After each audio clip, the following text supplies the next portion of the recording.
long. Looney tip, no. Looney, yes! Looney, yes! The Warriors win it! And your joy is full.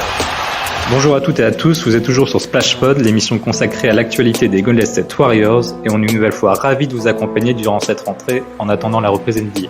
Pour l'épisode du jour, on s'est dit qu'il fallait revenir de la façon la plus légère possible, et c'est pourquoi le thème principal sera les hot takes de l'été. Et pour retrouver un semblant de légitimité après ça, on analysera le calendrier NBA des Warriors qui vient d'être dévoilé. Pour m'accompagner, on a un petit nouveau, puisque notre JJ Redick participe à son premier épisode. Comment ça va, Martin ? Ça va très bien, merci de me recevoir dans le pod, c'est un vrai plaisir de pouvoir parler des Warriors avec vous. Oui, enfin on peut te suivre sur Twitter parce que tu as un compte actualité lié aux Warriors. Ouais, tout à fait, c'est Warriors Serie A France. Ça fait depuis la saison 21-22 que j'ai ouvert le compte et puis voilà, on relaie l'information et on est toujours là pour suivre les Warriors match après match, saison après saison. Donc voilà, n'hésitez pas à suivre. Non, c'est cool parce que tu as un petit relais tactique en plus, donc c'est super. Vous le connaissez bien, on a hâte d'entendre ces hot takes qui, je l'espère, seront spectaculaires. Joe, qui est StephCurry.fr et qui est Shaq Yoni, la forme? Là, ça va très bien. Je m'attends attendu sur ce podcast, donc tu me mets un peu la pression, mais on va essayer de répondre aux exigences des personnes. Parfait, ravi de te revoir en tout cas. Joe n'est pas le seul à avoir des certitudes, il lui arrive même d'avoir des moments de lucidité comme Stephen Smith. Adrien est parmi nous, ça va bien ? Ça va super, mercredi soir pour tourner, c'est magnifique. On est ready, on est chaud pour faire des hot takes de folie. T'as bien aimé la comparaison avec Stephen Smith ou pas ? Ouais, j'ai pas le même talent, mais j'ai l'impression que je vais devoir m'y mettre ce soir. Parfait. Et enfin, la sagesse de Doris Burke est parmi nous. Comment ça va, Mathilde ? Oh, gentille comparaison là pour le coup. Ça va super, contente de vous retrouver. Donc moi, je suis comparé à Stephen Smith et Mathilde à Doris Burke. Donc elle a le droit à une personne compétente et moi un incompétent. Ça fait plaisir. Bah, ça résume bien les deux personnages, je trouve. Merci. Allez, le tableau est complet, il est temps de se plonger dans le programme du jour. SplashPod saison 1, épisode 4, let's go.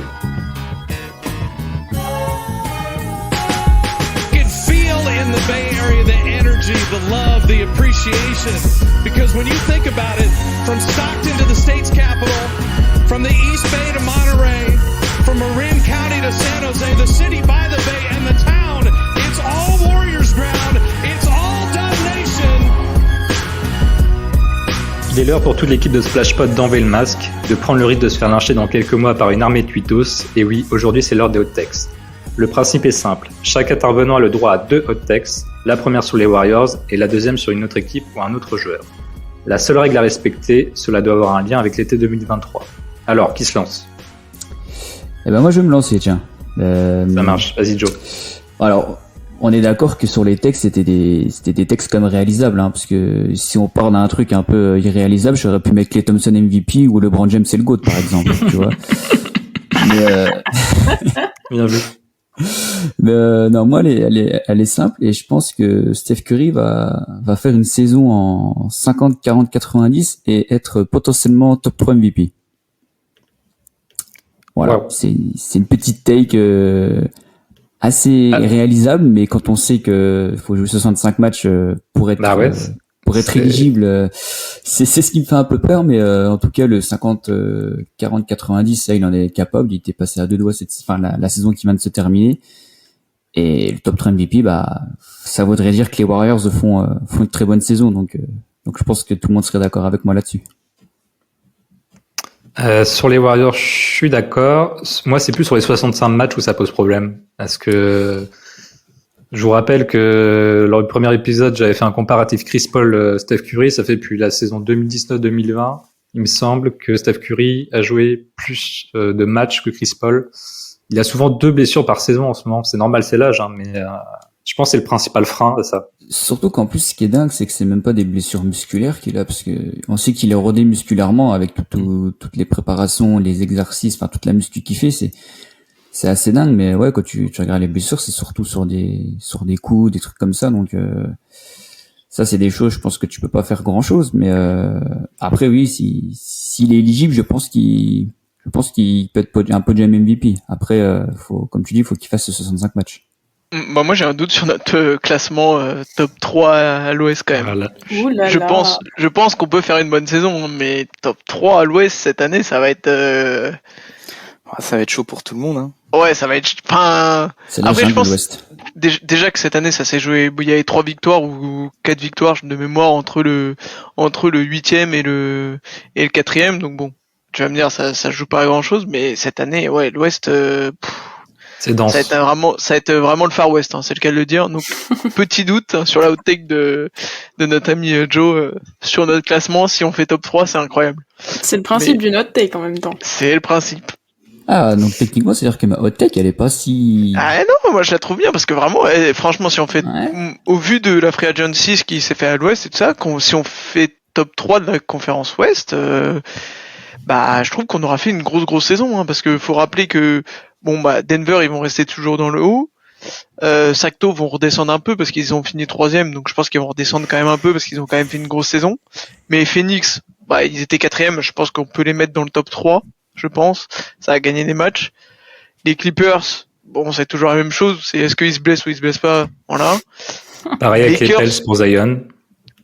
Voilà, les Pels qui ils finissent en play-in 9e, je crois. Donc, je pense que si Zion est là et qu'il joue, je pense qu'ils vont monter aussi. Et TikTokers alors dans tout ça. Les TikTokers, tu parles des Lakers ? Non, Memphis. Ah, Memphis. Eux, ils vont descendre un peu. Ils ont fait 2e, mais je pense qu'ils vont descendre un peu, genre entre pendant 25 matchs. Déjà. Ouais, voilà, je pense qu'ils vont faire 6e place, tu vois. Mais je pense que nous, on va se trouver par là, en fait. Ça va pas se jouer à grand chose, hein. Quand tu vois que l'année dernière, on finit 6e avec 44 à 4 victoires des Kings, alors qu'on a paumé pas mal de matchs de série. Enfin, ça peut aller dans tous les sens. Mais tu vois, je vois Oklahoma et les Mavs remonter, tu vois, déjà. Houston aussi. Non, Houston, non. Oui, mais Houston, ils vont monter, mais ils vont faire 10e au grand max, tu vois. Houston, ils vont prendre une place, ils vont juste passer devant les Spurs, c'est tout ce qu'ils vont faire. Non, les Spurs ont fini dernier. Ah, c'est les Spurs qui ont fini dernier? Eh oui, parce qu'ils avaient pas l'avantage du... C'est vrai. Ils avaient perdu le tie-breaker contre Houston. Ça, c'est fou, ça. Il y a Dallas aussi. Dallas qui a pas fait les playoffs. Donc, voilà, petite, mais si on, bonne hot take, si on fait top 3, je prends. C'est où qu'on signe? Je prends. Ouais. Et sur les 50, 40, 90, il y a un truc pour pour les 90% lancers francs déjà, ça, c'est comme une lettre à la poste, hein. C'est comme une lettre à la poste, et en plus, il n'y aura pas la concurrence des lancers francs avec Jordan Poole de savoir qui va les tirer ou pas. Même quand j'avais Jordan Poole, hein, c'était lui, c'est au pourcentage, je crois, c'est tout. 40% c'est facile aussi, et après, je pense que... les 40%, je pars du principe qu'il y a une seule saison à carré, enfin 2, mais bon, la première, c'était quand il joue 5 matchs, quand il se blesse à cause d'Aaron Baines, donc ça, je la compte pas, en vrai. Et la seule saison où il est en dessous, il fait une seule saison, c'était il y a 2 ans. C'est celle du titre, il est à 38%, donc le mec sur 13 saisons, il en a une seule en dessous des 40%, donc je me dis qu'au final, ça, c'est un peu comme les lancers francs, au final. Après, il y a que on les 50%. On le sait, pour Steph, c'est les 50%, parce que ça dépend aussi de la quantité de 3 points qu'il prend par rapport au reste. C'est ça. Savoir aussi, parce que tu prends sur les 50%, les 3 quarts des tirs, 3 quarts, j'abuse un peu, mais il y a peut-être un quart des tirs où tu peux siffler faute, quoi, donc vu que tu siffles pas faute, ça compte comme un shoot, et au final, il y a les chutes du milieu de terrain aussi, les chutes du milieu de terrain à la mi-temps, quoi. Ouais. Ça, qu'est-ce qui m'agace que tu fais ça, putain. Non, il faut les prendre, ces shoots. Il faut les prendre. C'est vrai, il faut les prendre. Pour le spectacle. Moi, c'est le contraire. C'est les gens qui shootent une seconde après que l'horloge est sifflée qui m'exaspèrent. Et après, il gueule parce qu'il l'a mis dedans. Mais c'est dedans. Mais ça a sonné, désolé, monsieur. Très bien. Parfait pour ta première hot tech. Qui veut prendre la suite? Ouais, je vais partir aussi sur la mienne, là, sur ma hot tech Warriors. Moi, je vais partir sur un nouveau joueur dont son arrivée a plutôt fait pas mal parler. Corey Joseph? Tout à fait, le Canadien. J'aime bien la ref, Quentin. Ouais, merci Ado, c'est pour toi. Non, je vais partir sur une dose un peu plus fruitée avec CP3. Je vais partir sur CP3 qui, pour moi, peut-être faire 6e homme de l'année.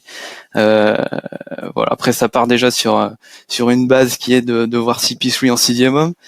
D'après les dernières rumeurs, c'est toujours pas sûr de voir Steve Kerr le mettre sur le banc, mais bon, moi je pars du principe que CP3 part en sortie de banc avec notre bon vieux Looney titulaire. Mais ouais, je sens bien CP3 dans ce rôle de sixième homme. Alors bien sûr, il y aura le fait de faire 65 matchs qui rentrera en compte.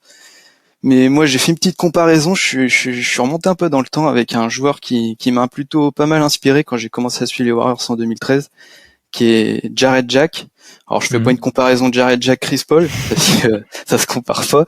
Mais dans le rôle, moi, ça me fait penser à Jarrett Jack. Et j'étais allé voir le classement de Jarrett Jack au sixième homme cette année-là. Il avait fini 3e. Et il avait fait une saison dans les 13 points, 5 passes, je crois. Enfin, quelque chose qui est tout à fait réalisable par Chris Paul. Et qui était un joueur de pick and roll qui était utilisé par Mark Jackson en sixième homme et qui finissait souvent les matchs. Donc quelque chose qui peut arriver avec Chris Paul. Bon, Jarrett Jack était dans la pleine forme de l'âge avec 29 ans. Chris Paul en a 38. Mais je pense que le talent peut largement matcher les années déjà passées dans la ligue. Donc voilà, moi c'est ma hot take. CP3 sixième homme de l'année avec les Splash Bros, ça va enflammer le Chase Center et il va nous régaler. Après, pas mal.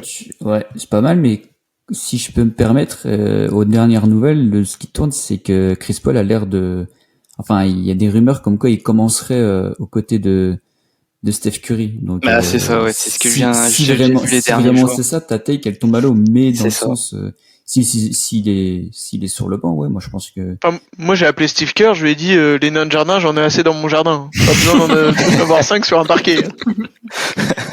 Si c'est ça, en vrai, il y a tout ce qu'on a dit depuis le début qu'on fait le podcast qui tombe à l'eau, parce qu'on l'a toujours considéré sixième homme, nous. Oui. Ensuite, à cette période de l'année, il faut vraiment prendre beaucoup de précautions. Le camp d'entraînement n'a même pas commencé. Je pense que c'est plus l'agent de Chris Paul qui a balancé ça pour faire pression, parce que lui, il va accepter son rôle si Steve Kerr lui dit d'être sixième homme, mais on sait bien qu'il aimerait le starter, quoi. Le truc, c'est que s'il est amené à être titulaire, t'aurais un 5 majeur, je pense, qui doit prendre au bas mot 30 millions à l'année, quoi. Je pense que tout le monde a son gros chèque. Hein. Honnêtement, je sais pas si c'est déjà arrivé dans l'histoire, ça, mais ouais, t'aurais je pense que j'ai pas calculé, hein, mais si je me base un peu sur les salaires que t'as, je pense que t'es pas loin des 30 millions de moyenne, hein. Bah le salaire le plus si tu fais le 5 majeur avec Dre en 5. Je pense que c'est Wiggins le moins cher. Bah alors Draymond. Non, c'est Draymond, je crois. Et le plus cher sur le banc, ça doit être Gary Payton à 9 millions. Ouais, c'est ça, ouais. Ouais, parce que en fait, t'as personne entre Gary Payton et Wiggins. C'est-à-dire qu'entre 9 et 30, il y a personne. Non, parce que t'as Draymond à 23. T'as 23, 22, ouais. Et puis Wiggins à 24. Ouais, donc t'as personne entre 9 et 22. C'est ça qui est dingue. Et ça fait genre 2-3 ans que ça dure, hein, en vrai. Donc ouais, on aurait le 5 en or, qu'on l'appellerait. Faudrait le trouver un surnom, oui. Je serais pas très fan, surtout qu'on voit CP3 qui a un peu régressé défensivement la saison dernière, donc on serait complètement exposé dès le début du match. Je pense que ce serait un risque, parce que si on expose tout de suite Steph et Chris Paul pour prendre des fautes en début de match, ça peut être problématique. Exact. Mais par contre, il y a une take qui pète pas mal, c'est se dire que Chris Paul pourrait pourquoi pas finir meilleur passeur de la saison, hein. Ouais. Pas 7 minutes à mon avis. En gros, faudrait qu'il y ait quand même 30 minutes de temps de jeu, quoi. Mais là, il va se prendre une droite par Draymond, si c'est le cas. Ouais, ça, non, mais moi, par contre, il y a un truc que je trouve pour qu'il finisse un sixième homme, c'est les dernières années, ça joue quand même autour des 20 points, les sixième hommes. Clarkson. Donc, est-ce que la ligue préférera, enfin après ce sont selon les standings, hein, le classement et puis aussi les performances des joueurs, mais est-ce que tu vois Chris Paul en 13-7, tu vois par exemple, quelque chose comme ça, c'est ça, moi c'est ce que j'avais imaginé, c'est un Chris Paul autour des 13 points, 7 passes, avec des excellents pourcentages.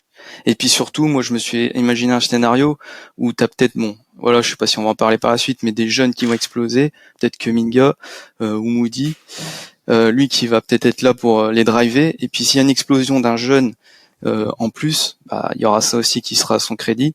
Et puis le fait aussi qu'il peut être un très bon joueur dans le clutch. J'avais regardé ses stats dans le clutch à Phoenix en 2021-22, où ils sont premiers de conférence.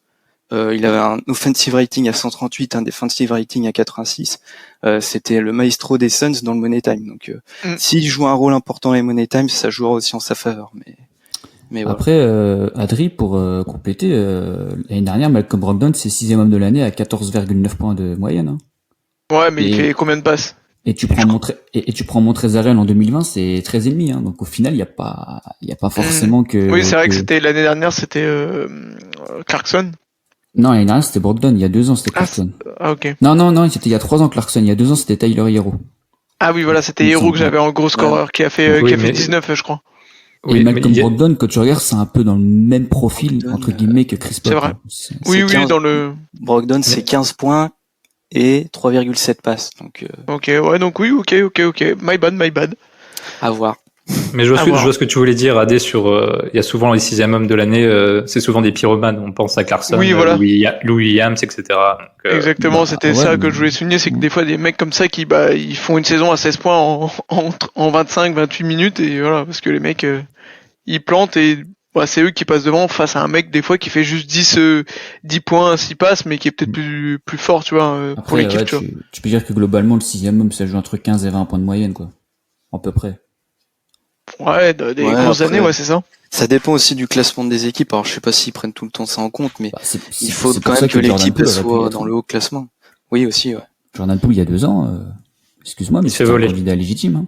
Il se fait voler. Il était aussi dans la course MIP, donc,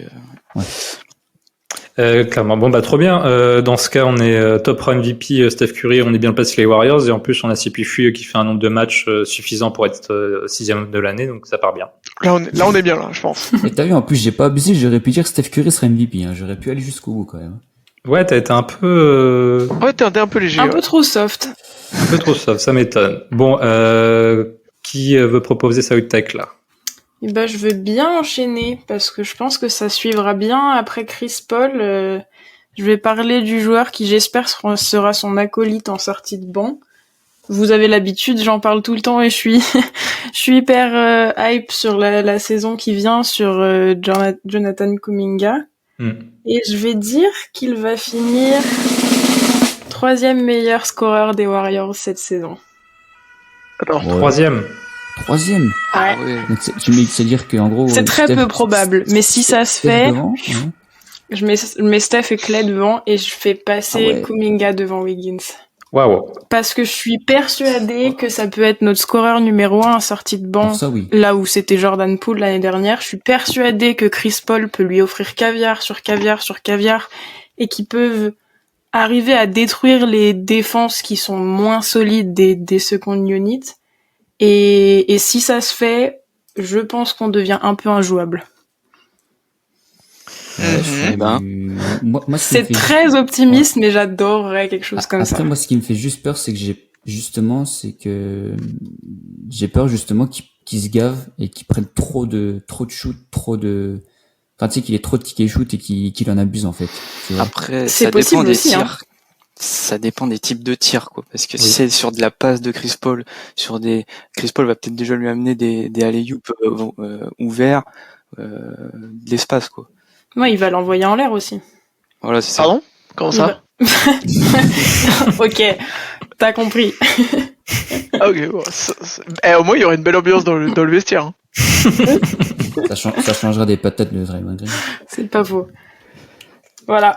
Ok, belle autre c'est très optimiste. Mais... en fait, moi, c'est même pas pour le côté, on va dire, comment t'as expliqué ça, hein, le fait que en gros, ça soit lui notre pièce maîtresse au scoring dans la seconde unité. Moi, ce qui me fait dire que c'est compliqué, c'est plus le fait que je pense qu'il aura pas assez de minutes pour arriver 3e meilleur scoreur. Ah, mais c'est pour ça que j'ai des attentes de fou sur Kuminga, hein, mais parce que voilà. Parce que mais ça se trouve, ça sera pas du tout le cas, hein.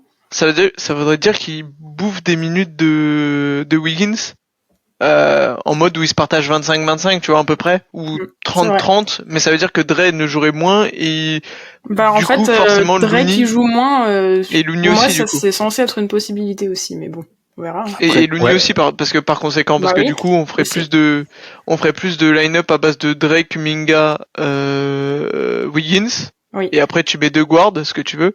Ouais. Ce serait un peu ça. Mais j'ai bien, genre, c'est une hot take, hein. Je sais que c'est. Ouais, elle est pas mal, elle est pas mal. Mais est-ce qu'il est capable d'aller chercher les 18 points? Moi, j'y crois. Ouais, mais il faudrait qu'il aille chercher les 18 points tout en sachant que Wiggins n'en met pas 18. Bah, Wiggins, il en met 17 sur les 2 dernières saisons de moyenne.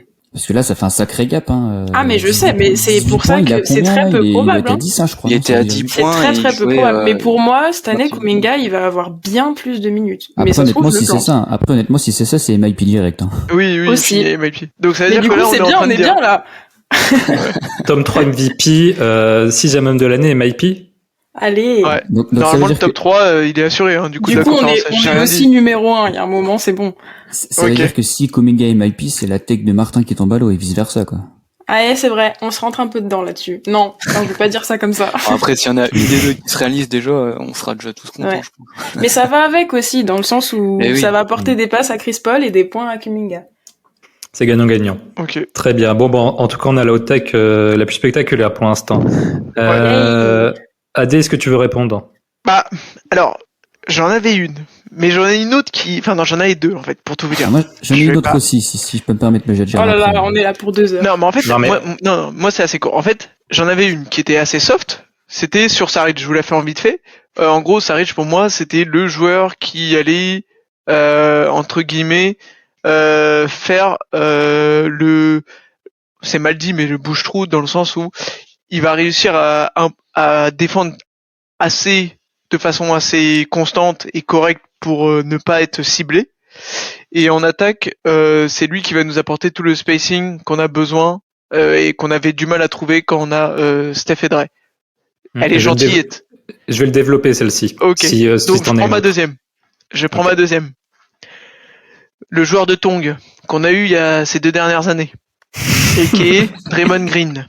Ok. Accrochez-vous bien. Hein. Vous êtes tous assis? Ouais. Ok. Vous savez, quand il a mis une saison en 13, 7 rebonds, 7 passes, grosso modo, hein, et il mettait les 3 points. Ouais. Et bah là, il va faire pareil. Waouh. T'es un fumier, Adrien, parce que j'avais quasiment la même hot take en plus. Pour moi, il va finir... bon, il a toujours été très haut dans les standings du défenseur de l'année, mais comme là, vous êtes très chaud, là, et pour vous, il y a du MVP, des premiers de conférence et tout ça. Ok, il va aller titiller le Defensive Player of the Year. Oh waouh. Voilà. Ah ouais, donc voilà, le Dretong, c'est terminé. Donc on est sur Draymond All-Star à nouveau? Pas All-Star parce que il y a trop de monde maintenant à l'Ouest, c'est fini ça. Mais s'il fait tout ce que tu dis, il s'en rapproche. Non, mais genre oui, pour moi il va faire une saison à 10 points je pense. Parce qu'en fait, je corrèle ça aussi à Chris Paul en fait. Où je pense pas qu'ils vont être souvent ensemble parce que pour moi c'est les deux chefs d'orchestre. Donc tu le mets dans une équipe et l'autre dans une équipe, enfin quand tu fais des rotations. Mais pour moi il va quand même l'aider dans le sens où si on fait du small ball avec Chris Paul et Dre en 5, je pense que il aura juste des fois à finir parce que les mecs qui seront à côté de lui, genre Saric, si tu fais une line-up Saric, Clay et Wiggins, les mecs vont hésiter à sortir, à venir sur lui sur le pick and roll quand il va avoir des paniers faciles près du panier, tu vois. C'est ça que je vois. Et puis après, mettre des petits 3 points parce qu'ils biment la confiance. Plus d'embrouille dans le vestiaire. Ils iront faire du tarot avec Papy Chris Paul. Tout ira bien. Et puis en plus, il avait annoncé qu'il était en mission, là. Il veut apporter un titre à Chris Paul. Donc là, il est full motivé. Voilà. Sache que je viens d'en péter mon stylo, Adrien, quand même. Eh ben. Je vais te rejoindre là-dessus, Adé, parce que on a plus de profondeur en fond de courte cette année, et je pense que son nombre de minutes va diminuer un petit peu. Et du coup, il sera plus frais, en fait. Il sera plus efficace. Parce que l'année dernière, il finit, c'est vrai qu'il bien finit sur cramé. le recul, quand même. Il finit cramé. Mm-hmm. Très bien. C'est bon pour toi, Adé, du coup? C'est bon pour moi. Tu rejoins la distinction de fin d'année encore un Warriors, quoi. Non, parce que je suis pas aussi fou que vous. Non, Est-ce qu'il fait une All NBA Defensive Team? Allez, oui, ça il fait, monsieur. Je prends. Forcément, voilà. s'il joue le Deep-Ball, il y sera. Hein.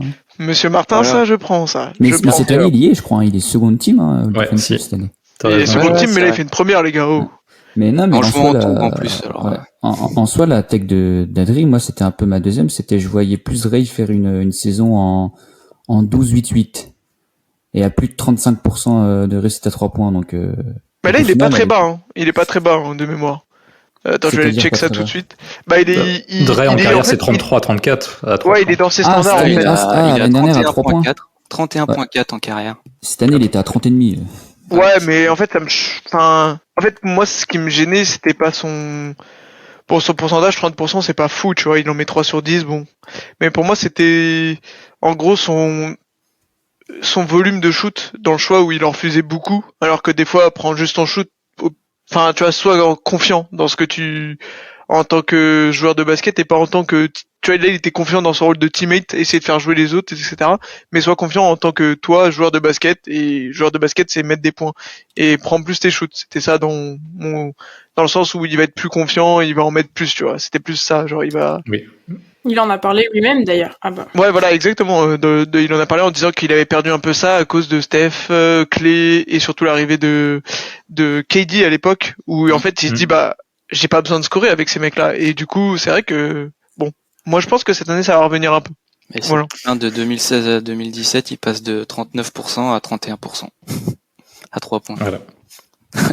Le nombre de shoots a dû diminuer, oui. Ok. Bah parfait, Adé, merci. Bah c'est à moi d'enchaîner. Du coup, ma hot tech est que Dario Saric va faire oublier Otto Porter. Je m'explique. Pas mal. Ça, c'est bon.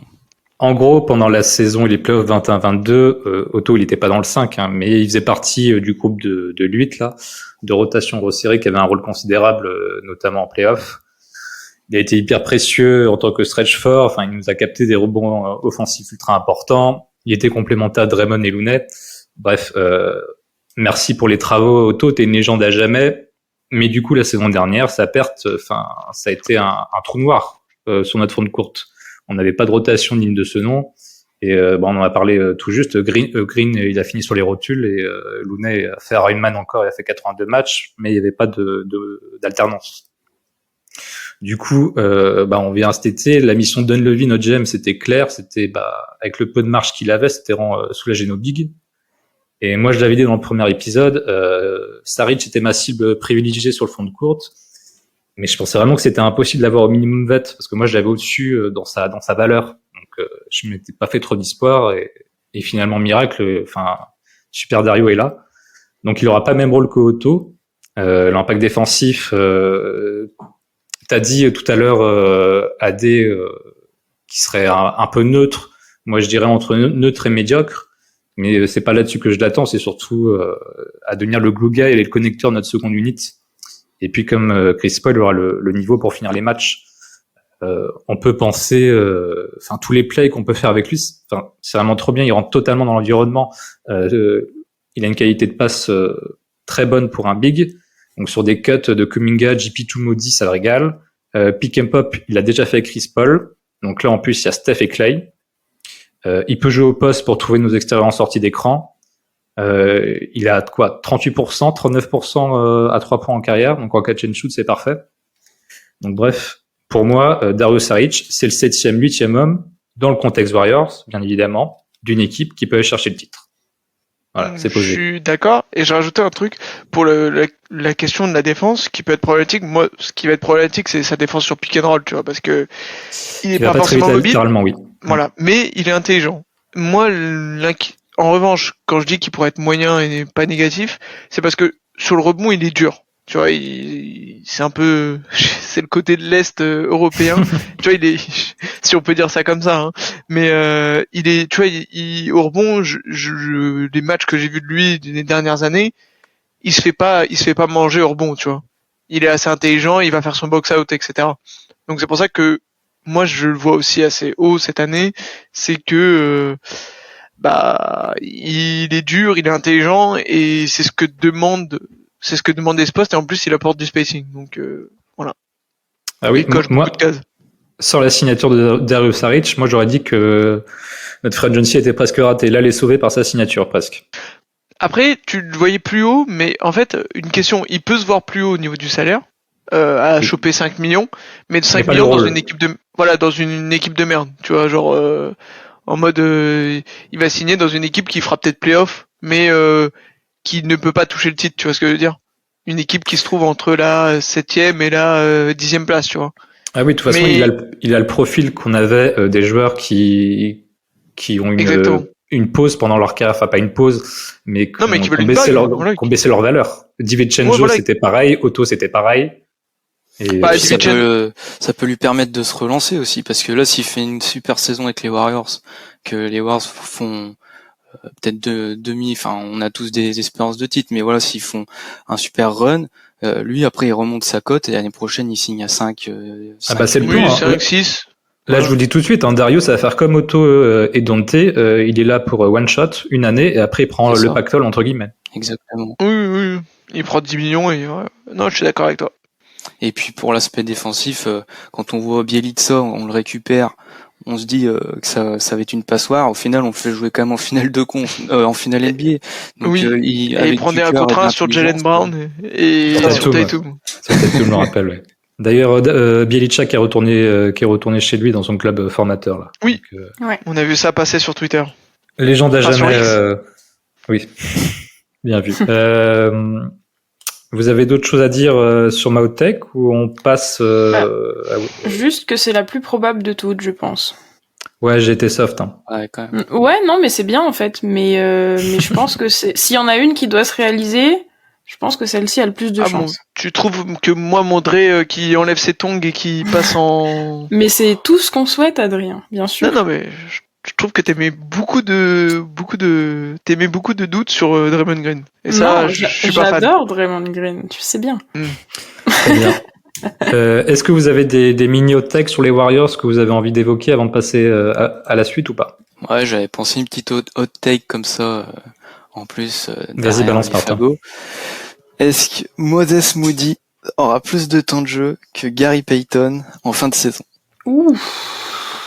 Enfin, c'est une question hot take, mais elle est pas mal. Wow. En fin de saison, ça veut dire playoff?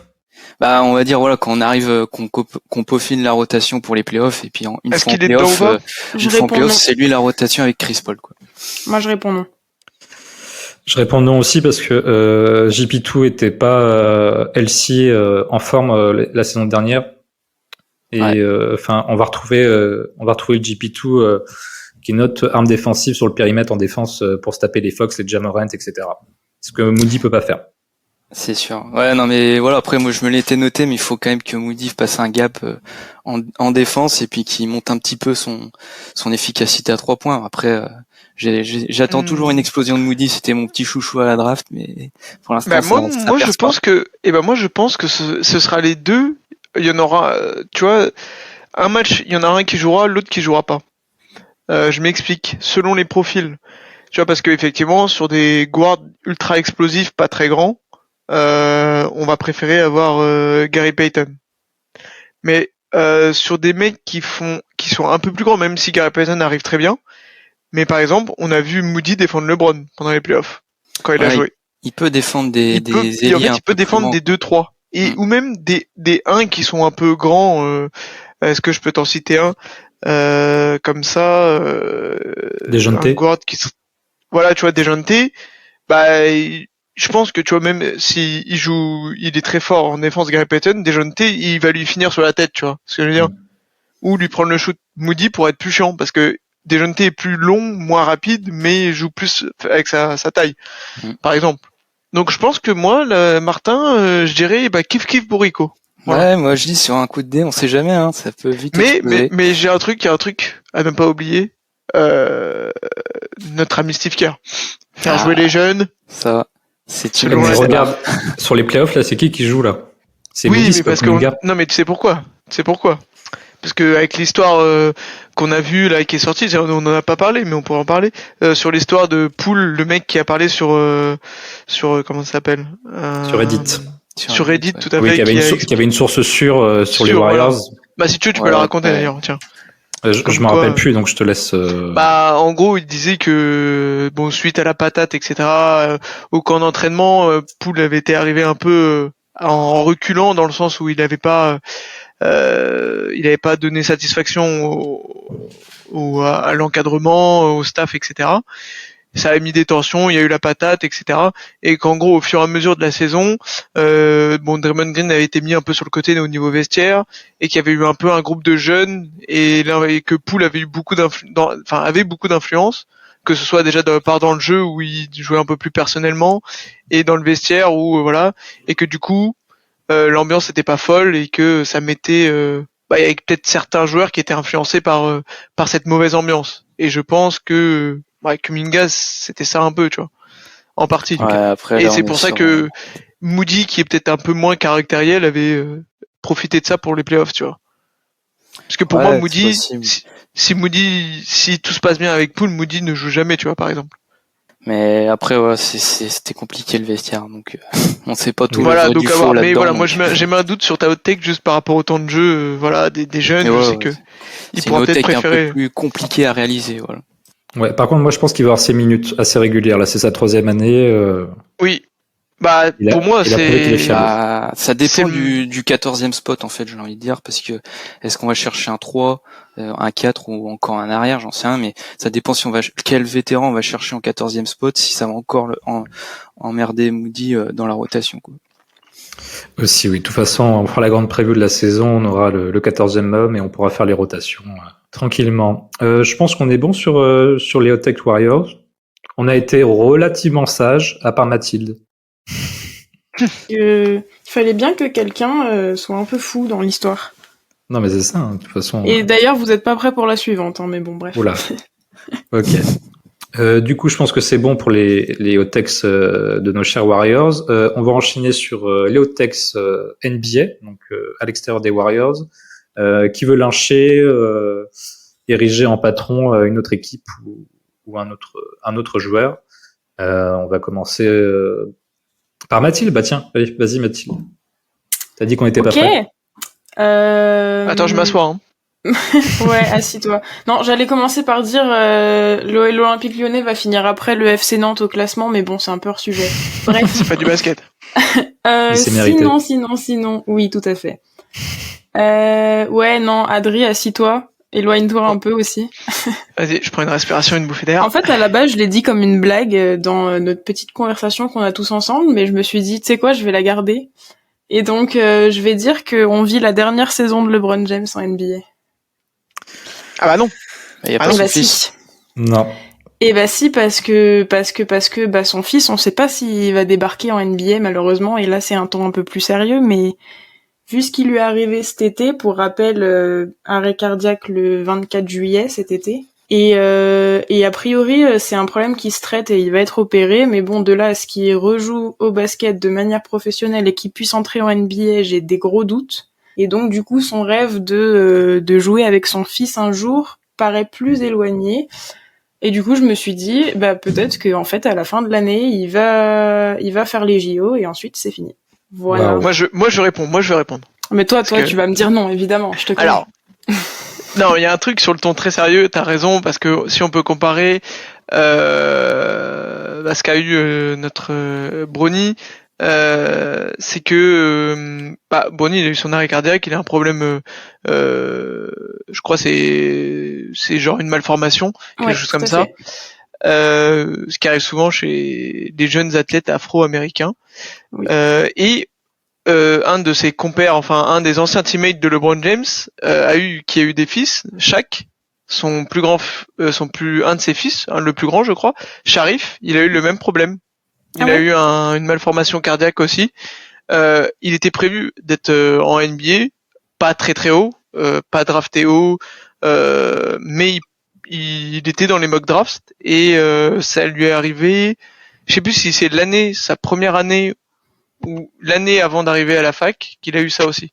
Et du coup aujourd'hui je suis pas sûr qu'il soit basketteur professionnel. Donc un bon point pour toi sur ce côté, mais LeBron n'en a pas fini avec la NBA, il a pas fini de nous martyriser, donc non, il jouera jusqu'à ses 40 ans, madame. En vrai, j'ai pas dit que c'est ce que je souhaitais. Hein. À un moment donné, faut qu'il lâche up, papy, c'est bon, arrête. Tu te ridiculises pour rien. Oh là là. Non, mais donc pour moi, il reste 2 ans encore. Moi, je pense qu'il fait une année de plus aussi, et même si on prend en compte le cas Brony, il y a bien une équipe, même s'il était en fauteuil roulant, Bronny qui va le prendre en second tour pour avoir LeBron dans son équipe en fait. Donc, ouais, après pas sûr, LeBron 40 piges. Bon, puis après, à un moment, LeBron, est-ce qu'il va vouloir que son fils soit sur un parquet s'il y a un risque? Et là, je vais enflammer tout le monde. Il y a quand même bien eu Jordan au Belette, donc bon.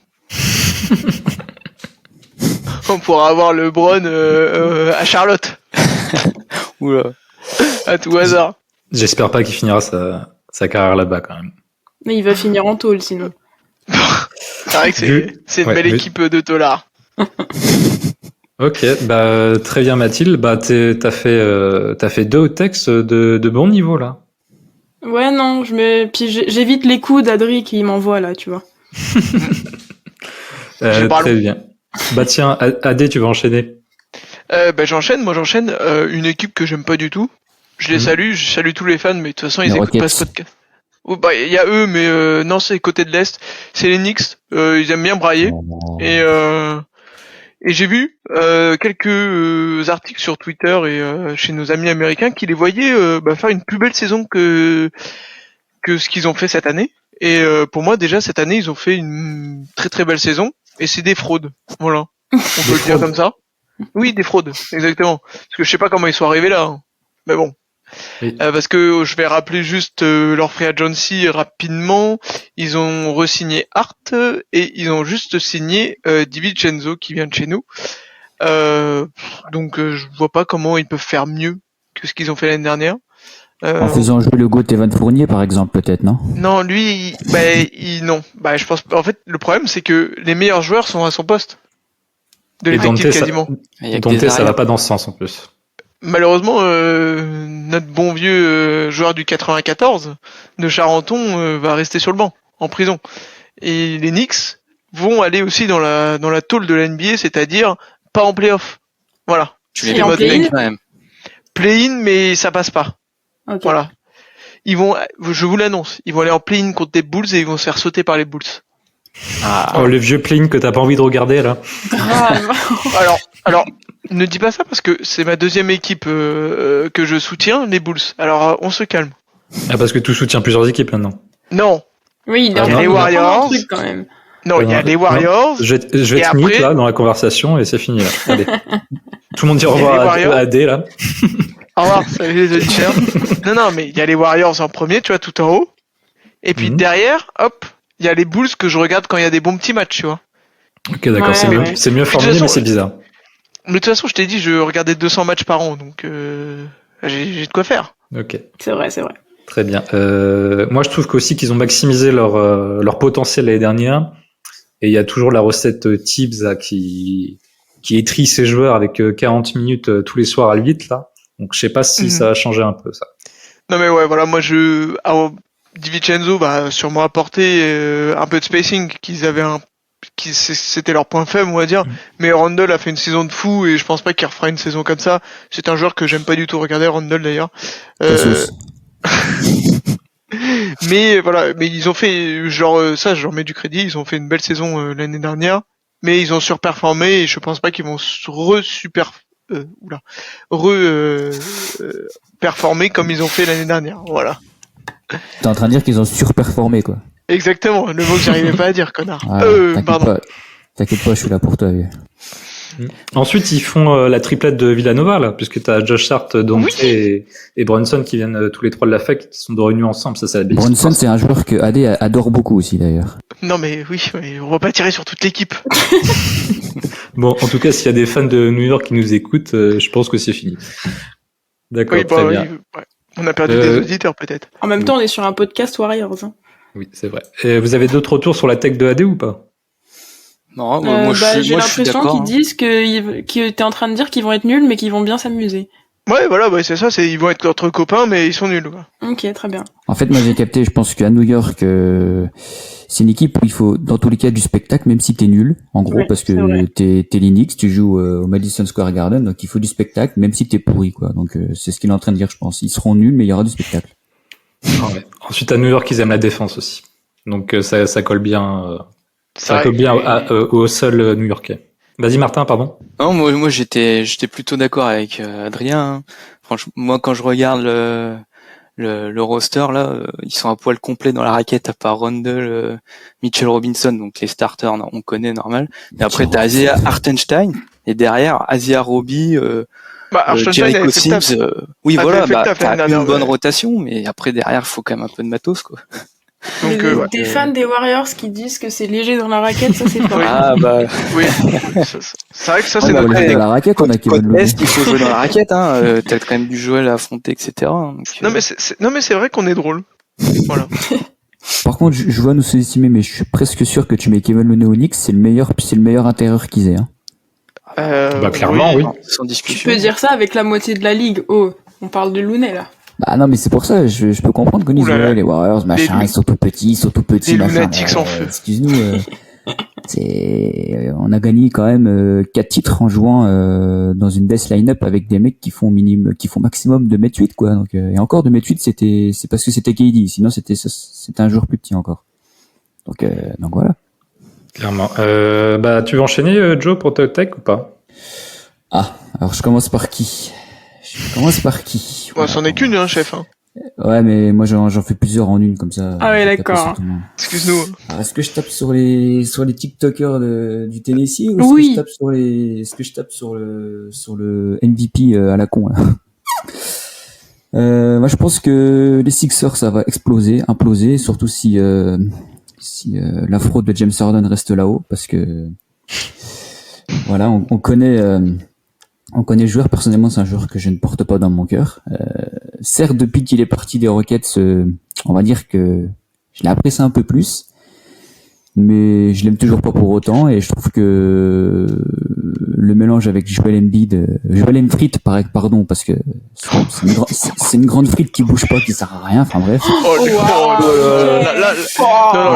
Là, je cautionne pas les auditeurs. Moi, De quoi? vous mettez pas dans ça. C'est un marchand de lancer franc, c'est le seul truc qu'il sait faire, Joel Embiid, c'est bon. Excuse-moi, à part pleurnicher et rater ses Game 7, c'est tout ce qu'il sait faire. Donc, la nuance toujours, Joe. Laisse-moi, je suis dans mon rôle là, s'il te plaît. Vas-y, Stephen Smith, vas-y. Mais non, franchement, les Sixers, je trouve que c'est une équipe qui est mal construite. Je sais pas comment ils ont pas explosé depuis le temps. Alors ils se sont débarrassés de Doc Rivers, il était temps, mais je pense que c'était pas le seul qu'il fallait faire partir, et entre Joel Embiid, entre James Harden, entre Tobias Harris et le petit Tyrese Maxey là qui se prend un peu pour un genre de Jordan Poole qu'il n'est pas, c'est un peu compliqué pour eux. Donc je ne leur souhaite pas de downfall, mais malheureusement j'ai le pressentiment que ça va arriver. De toute façon, n'importe quelle équipe qui a Harden dedans, ça part en vrille. Hein. Oui, d'un certain temps, oui. Et surtout qu'en plus, t'as Joel Embiid qui rate ses Game 7, mais t'as aussi James Harden qui rate ses Game 7. Donc, c'est dire que la chance qu'ils avaient de passer contre Boston était très très limite. Oui, la solution, c'est qu'ils jouent pas de Game 7. Bah, qu'ils fassent pas les playoffs, comme ça ils nous emmerdent pas, ça sera bien aussi. Si ça implose, il finit où, James Harden et Embiid? Ça finit où? Je pense que James Harden, il va finir dans un truc de gogo danseuse à Las Vegas, il sera bien là-haut, tiens. Il y a un moment, il y a vraiment des équipes qui vont se positionner sur Harden à force qu'ils foutent la merde de partout. Oui. Les Clippers qui ça quand même, oui, voilà, non, mais surtout, ils ont envoyé des cacahuètes. Mais... Autre ces problèmes de déclaration, etc. Il met quand même 20 points et c'était le meilleur passeur cette année. Oh, mais t'es fan, là, tu le veux dans ton équipe, toi? Non, voilà. Après, James Harden, t'auras 30 franchises qui seront dessus, c'est sûr, mais le truc, pour être un peu plus sérieux, je pense que James Harden, c'est un peu comme Damian Lillard, en fait, c'est-à-dire qu'en tant que franchise player, ça marche pas. Non, tu peux pas comparer James Harden et Dame. Ah non. Moi, je suis désolé, les deux franchise players, ça va pas, c'est deux lieutenants. Monsieur l'arbitre, mettez-lui un jaune. Aujourd'hui, là, c'est carton jaune. Sauf que tu mets James Harden lieutenant de Joel Embiid. Donc, qu'est-ce que tu veux que ça marche? Il lui faut un vrai leader à côté de lui, en fait. Et Joel Embiid, c'est pareil, hein, en tant que franchise player, je suis désolé, mais ce mec n'a zéro finale de conférence en carrière, quoi. Ouais. C'est qu'il y a craquage au pire moment, quoi, à chaque fois. Donc, voilà. Et c'est que le mec, il a pas les épaules pour être franchise player, tout comme James Harden. Donc, moi, je suis pas d'accord. C'est pour ça qu'aujourd'hui, les Sixers iront jamais loin avec ces deux bons joueurs, voilà. Mais c'est pas des joueurs qui peuvent te faire gagner un titre, quoi. Du moins en tant que leader. le changement de coach, est-ce que ça peut changer aussi Embiid? Parce que c'est quoi, c'est Nick Nurse là, le coach des Sixers? voilà, c'est ça. Ouais. T'as quand même Doc Rivers qui était quand même là et qui faisait pas toujours ce qu'il faut dans les Pas l'équipe de c'est Choker, pas Nick quand Nurse. Mais le truc c'est que, enfin, je sais pas, vous regardez comme moi comment c'est construit les Sixers, il y a rien qui va. Tobias Harris, le mec qui prend 30 millions, c'est pas ce qu'il rend.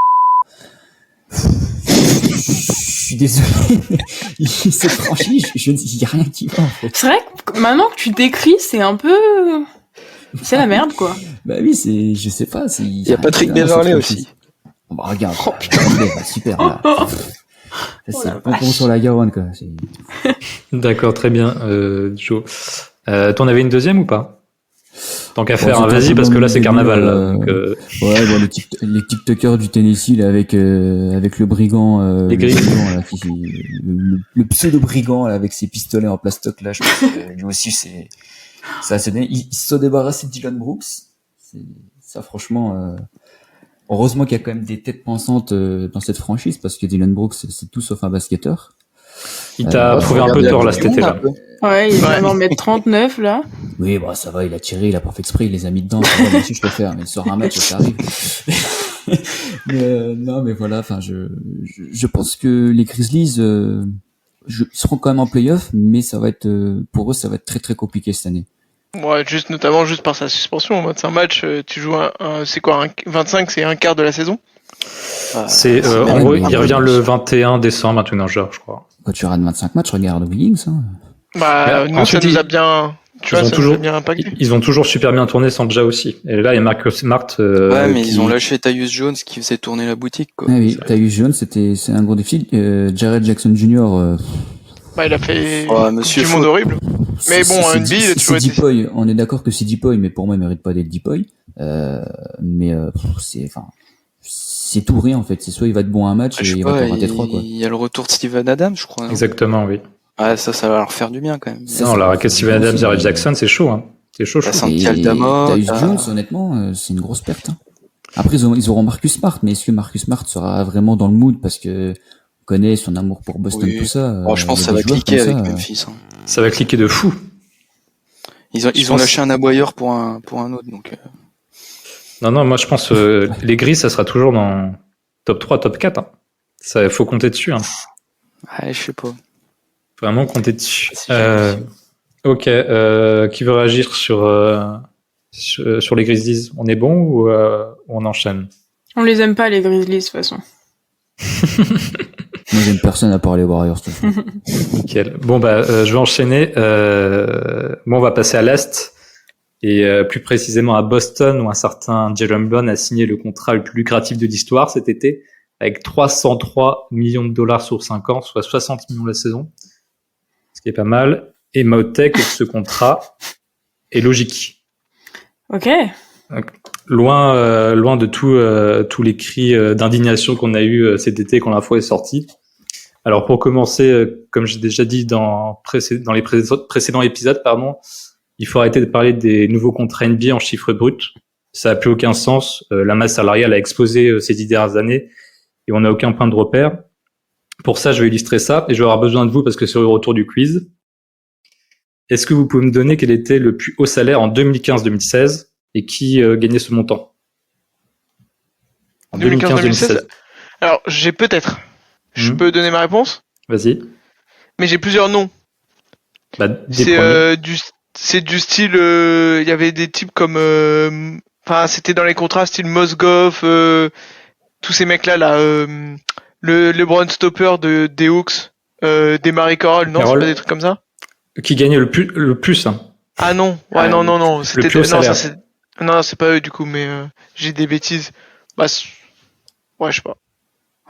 En plus, là, c'est le moment où Cap, il a explosé, donc, attends, réfléchissons. KD. Non. Peut-être, attends, 2015-2016, il y avait Kobe encore? C'était Kobe. Ah bah oui, évidemment. C'était Kobe, il gagnait combien à l'époque? En 2015-2016? 25? Il gagnait 25 millions d'euros. C'était 25. Oh là, joli. Et voilà. Bravo. Et pour une fois, moi, j'ai pas triché. Ha. Oui. Ok, attends, tu vas voir si tu peux faire la suite. Et en 2019-2020, même chose. 2019-2020. Steph Curry. Steph Curry, ouais. Joe, avec Ça fait combien? un moment que c'est Steph. C'est 40, non, il était à 30, c'est quand il a signé son contrat, je crois que ça devait être 35, 38. un truc comme ça, ou 40, 35, 40 millions. La deuxième est pour Joe. Et pour la saison mais qui là- arrive, Mais alors là, c'est de la C'est triche. Steph encore. c'est encore Steph, ouais. Et il va toucher combien, Steph? C'est 60. genre 59, je crois. ouais, un peu moins de 60. 51. Ouais. Ah oui. Ouais, j'ai un peu Voilà. surcoté. Donc en gros, Non, entre c'est 60, 2015, c'est sa dernière année. Oui, c'est ça. en gros, entre 2015-2016 et la saison prochaine, le salary cap pour les hauts salaires, il a explosé de 100%. Donc ça montre bien que les montants déjà de base c'était pharaonique, mais ça va trop vite, il y a plus de normes. Donc c'est pas prêt de s'arrêter en plus parce qu'il y a le nouveau contrat télé qui va arriver là, et ça va augmenter de 10% chaque année. Donc pour moi, sur des gros contrats comme ça, il faut accoler le pourcentage du salary cap au montant du contrat. Je reviens à Jaylen Brown. Il va toucher le plus haut pourcentage possible du salary cap de Boston, c'est-à-dire 35%, le fameux supermax. Du coup, la question principale n'est pas est-ce que Jaylen Brown mérite d'être payé 60 millions de dollars la saison, mais plutôt est-ce que Jaylen Brown mérite d'être payé à 35% du salary cap, comme les grosses Eurostars, Stephen Curry, LeBron, Giannis. On est d'accord que non. Bah, Bien sûr que non. Non, parce que pour moi, c'est pas un franchise, c'est peut-être la meilleure deuxième option que tu peux avoir en NBA. Ouais, je sais pas en vrai. Hein. Bah, aujourd'hui, tu cherches en vrai, deuxième option, je non, mais trouve ce pas que je veux mieux. dire, c'est qu'aujourd'hui, je pense que si t'as bien une franchise où il peut y avoir débat dans le franchise player, c'est peut-être Boston. Évidemment que c'est Tatum. Non, évidemment que c'est Tatum, mais le mec qui me dit Jaylen Brown, pour moi, ça me choquerait pas en fait. Ouais, je suis d'accord. C'est dans le sens là que je veux dire. C'est que pour moi, c'est Tatum, évidemment, parce qu'il est là depuis longtemps et qu'il a peut-être plus de talent. Mais aujourd'hui, si quelqu'un me dit Jaylen Brown, ça me choquerait pas, parce que c'est peut-être la franchise où il peut y avoir débat. C'est comme si par exemple, tu dis aux Warriors, tu dis Klay Thompson, le mec, tu le regardes, tu rigoles, tu vois, c'est logique. Non, en fait, je pense que tu confonds leur utilisation. Enfin, moi, ce que je vois quand je vois Boston, c'est leur utilisation où effectivement, quand tu les vois sur le terrain, tu vois plus un A et un bis Ouais. au niveau de l'utilisation que un 1 bien déterminé qui joue et puis après le deuxième qui arrive. Mais pour moi, c'est pas dans le sens, c'est un débat, c'est juste au niveau du talent et des joueurs et de leur comment ils jouent. Pour moi, Jaylen Brown, il a trop de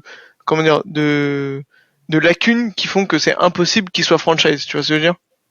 Oui, non, mais je suis d'accord avec toi. Là-dessus, je te rejoins. Mais je veux dire, si demain le mec me dit Jaylen Brown, pour moi, ça me choquerait pas. Tu vois ce que je veux Oui, dire? parce que oui. C'est un peu le cas quand t'avais Steph et KD. Alors évidemment, c'est un peu différent parce que Steph c'était sa franchise et KD n'est d'arriver.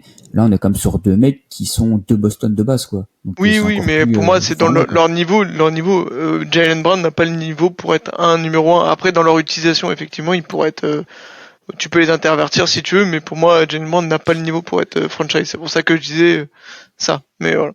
Je pense que c'est l'équipe où, quand Tatum est pas bien, Jaylen Brown peut tellement remplir de rôles et le remplacer en tant que franchise player, peut-être plus que dans n'importe quelle autre équipe.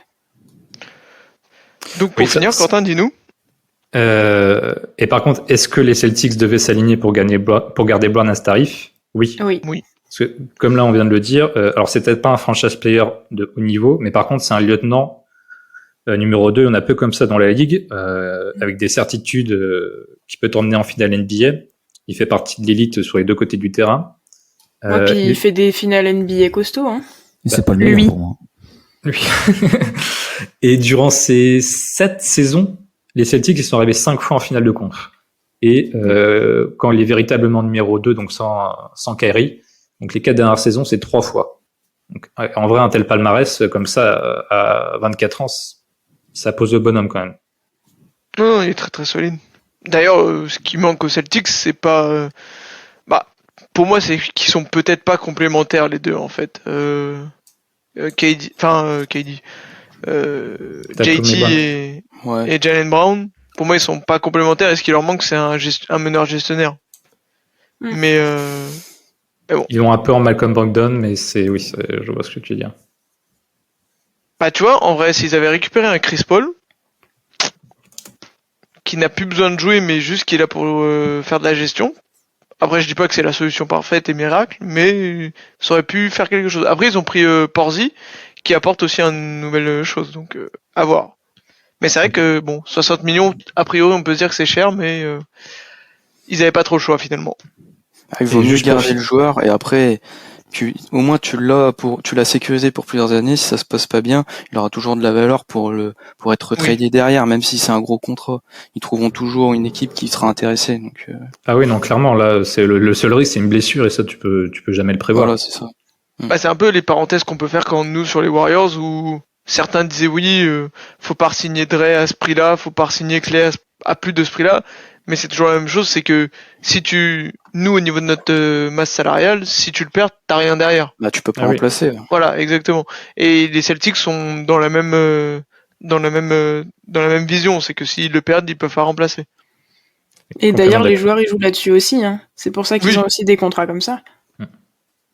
Clairement. Et juste pour finir sur un aspect un peu plus technique, vu que le Supermax est limité à 35%. On peut se demander pour certains joueurs, comme son coéquipier Jason Tatum, en fait, si la valeur de ces joueurs-là, elle n'est pas supérieure à cette limitation des 35%. Dans le sens où un candidat MVP, il a sûrement plus d'impact dans son équipe que les 35% du cap qu'il utilise. Et dans ce cas, si tu considères que Brown est au-dessus de sa valeur, mais que Tatum est en dessous, parce que limité par les 35%, en fait, les valeurs des deux s'équilibrent. On peut faire le parallèle d'ailleurs, nous, avec Clay et Curry. Bah les montants, ouais, ça fait flipper. Après, ouais, c'est parce que c'est pas un franchise player, c'est toujours la même chose, parce que les records vont toujours être battus année après année. Hein. Jokic l'a battu, Giannis l'a battu, etc. Ça choquait pas, mais là, comme c'est un joueur qui est pas dans la course MVP tous les ans. Oui, parce qu'en gros, pourquoi il touche les 35%, c'est parce qu'il a fait 2 All-NBA en 3 ans, je crois, dans ce genre. S'il avait pas fait All-NBA l'année dernière, d'ailleurs, il avait envoyé un mail de remerciement au journaliste, j'ai trouvé ça un peu chelou, mais en gros, il aurait eu que 30%. Ouais. C'est un peu comme si tu faisais un mail à l'arbitre, ouais, mais Simer, hein, pour la faute à la troisième minute du 4e quart-temps, tu m'as mis bien. Hein. Je trouve ça chelou un peu quand même, genre je te remercie, mais je te mets la pression en même temps, quoi. Bah, non mais remercier, en fait, oui, ça fait un peu chelou comme move, mais bon. Donc voilà, en gros, je pense que, on a tous à y gagner en changeant la façon dont on présente sur tous les gros contrats NBA. Et dans le cas de Jaylen Brown, pour les Celtics, je répète, il fallait signer ce contrat. Bon, on est bon, à moins que vous avez des mini tac sur... Il y a la mienne. Ah, pardon, excuse-moi. Oh là là. Oh là là, je commence déjà à tout dire. Oh là là, le rookie. Oh là là là. Et le bisutage. Le rookie oublié au fin fond du banc. Putain, on aurait dit Steve Kerr qui coachait là. Mais excuse-moi. Vas-y, Martin. Non, y a pas de souci. Non, moi je vais partir sur une hot take sur une équipe de l'Ouest, une équipe qui est dans notre pool en in-season tournament. Donc je vais partir sur Minnesota, que moi je vois plutôt bien cette année. Je les vois top 6 à l'Ouest. Je les vois top 6. Ici. Comment? Ok, ici. Ah, ça va se batailler avec OKC qui peut remonter aussi. Mais ouais, moi je vois bien les Wolves parce que je crois beaucoup en Anthony Edwards. Alors avec Team USA, voilà, ça a fini une compétition compliquée, on va dire en termes collectifs, mais en termes individuels, il a toujours été leader dans l'équipe. Et voilà, moi je pense que Minnesota c'est l'année ou jamais pour faire le step supplémentaire. La saison dernière, finalement, ils sont restés longtemps dans la course.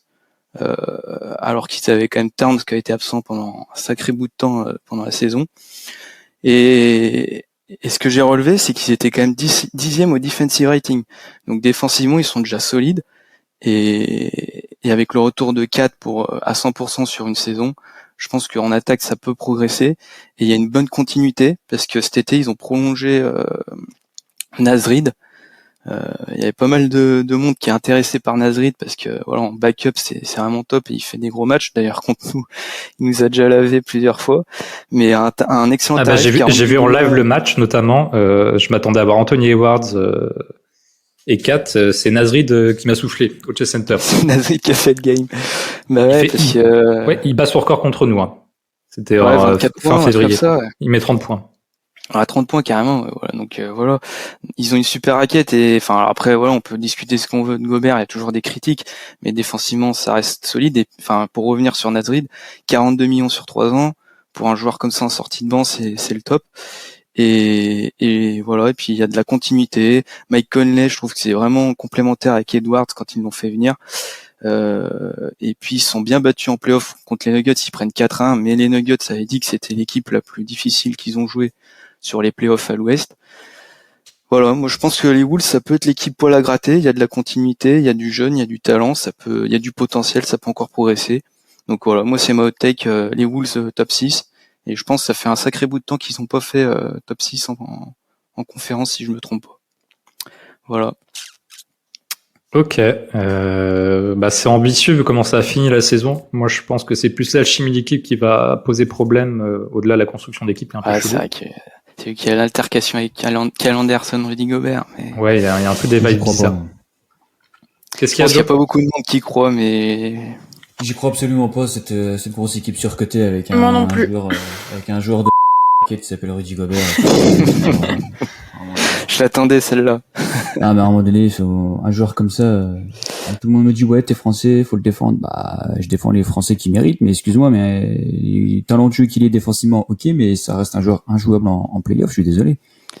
Bah, je suis pas grand fan de Gobert également, mais bon après. En play-off, tu peux pas jouer avec lui. Il se fait sortir dans tous les sens. C'est le style de joueur préféré que pour Steph Curry. Les mecs, tu les fais sortir, ça drop et hop, c'est fini. Il sort pas sur les shooters, sur les pick and roll. Donc, je suis désolé, mais si les Wolves ils doivent taper les Warriors au premier tour, va falloir faire quelque chose, hein, parce que. Après, j'ai pas parlé de résultats en play-off. Exactement. C'est top 6 sur la régulière.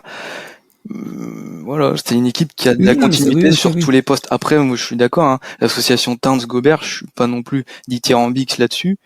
Mais voilà, après, faut voir si Kat, il accepte son rôle en lieutenant. Ça va être une question aussi. Et ça, justement, j'allais venir aussi. Il y a le cas Rudy Gobert, mais il y a surtout le cas Kat, du coup. Ouais. Je pense qu'il a du mal à laisser les clés à Anthony Edwards, et je pense que ça l'embête de voir un joueur plus talentueux que lui dans sa franchise. Et là-dessus, les Wolves, ils ont raison de laisser les clés à Anthony Edwards, parce que déjà, vu ce qu'il a fait avec Team USA, même si c'est un fiasco, ça a été le meilleur joueur côté américain.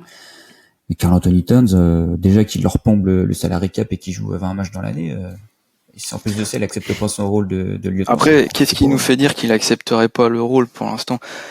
En play-off, bon, c'est quand même Edwards qui a eu les ballons chauds et les ballons de fin de match, hein.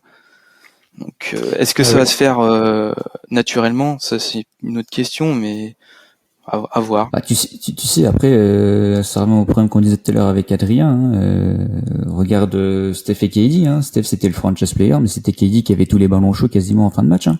C'est vrai. Mais bon, on n'est pas sur le même niveau de star non plus, quoi. Effectivement, mais ça peut. Kat, il peut toujours se dire c'est moi le leader, mais je le laisse. Il est plus fort que moi, mais c'est toujours moi le leader, tu vois. Ouais, mais c'est clairement pas le cas. Trouver la bonne dose. C'est clairement pas le cas. Je suis d'accord avec toi, mais peut-être que lui, il est pas. Pour moi, c'est sur le terrain que j'ai des doutes un peu, hein. Parce que pour moi, 4 plus Gobert, ça gêne Edwards plus qu'autre chose, mais bon. Moi, je pense qu'ils ont voulu revenir à la base de 2 grands dans la raquette. Mais ouais, mais pour moi, ça limite Anthony Edwards, ce qui, je trouve, est quand même sacrément couillon. Mais bon. Ouais, parce que là, ça bouche la raquette. Ouais, Towns, il campe à 3 points quand même, Towns. Ouais. Je pense qu'il fait une saison complète dans un rôle de poste 4, parce que en fait, il a fait que 29 matchs la saison dernière avec Minnesota. Moi, je pense qu'il attaque une saison à 100% en poste 4 où il va stretcher 80% du temps, il va être en dehors de la raquette. S'il fait une grosse saison à 3 points, ça peut marcher. Après, voilà, ça reste une hot take, hein. Je prends un risque parce que si je dis les Suns font top 3, bon, on s'en fout. mais voilà, Minnesota, je pense qu'il faut garder un œil dessus parce que moi, je les pensais pas bons l'année dernière et ils sont accrochés quand même sans Karl Anthony Towns. Donc, moi, j'aimerais bien, hein, j'adore Anthony Edwards, donc. Et pour revenir sur le cas Towns, ça va se faire très naturellement. La hiérarchie, parce que s'il continue à faire des play-in et des play-offs qu'il a fait, c'est catastrophique. Towns, pour l'instant, les matchs en jeu. Compliqué. C'est pour ça qu'ils font pas, faut pas qu'ils fassent le play-in. Ensuite, tu dis que c'est une hot tech, mais vu le recrutement et l'équipe, en gros, c'est le minimum pour eux, je pense. Ouais, mais bon, après, quand tu vois la concurrence à l'Ouest, s'ils font top 6, ça sera quand même déjà une super saison pour eux. Très bien. J'ai bien fait de pas t'oublier. Ah, merci Martin. Elle était pas mal. Bon, je pense qu'on peut terminer là-dessus et enchaîner sur le calendrier. C'est quoi, on aurait pu parler des frauduleux Houston Rockets. Moi, je les vois. C'est bon. On en parlera plus tard, peut-être dans les previews, mais moi je les vois assez haut. Quel recrutement de merde. Merci à tout le monde pour cette première partie du podcast de rentrée. On vous envoie la suite vendredi et notamment l'analyse du calendrier des Warriors. Allez, night night.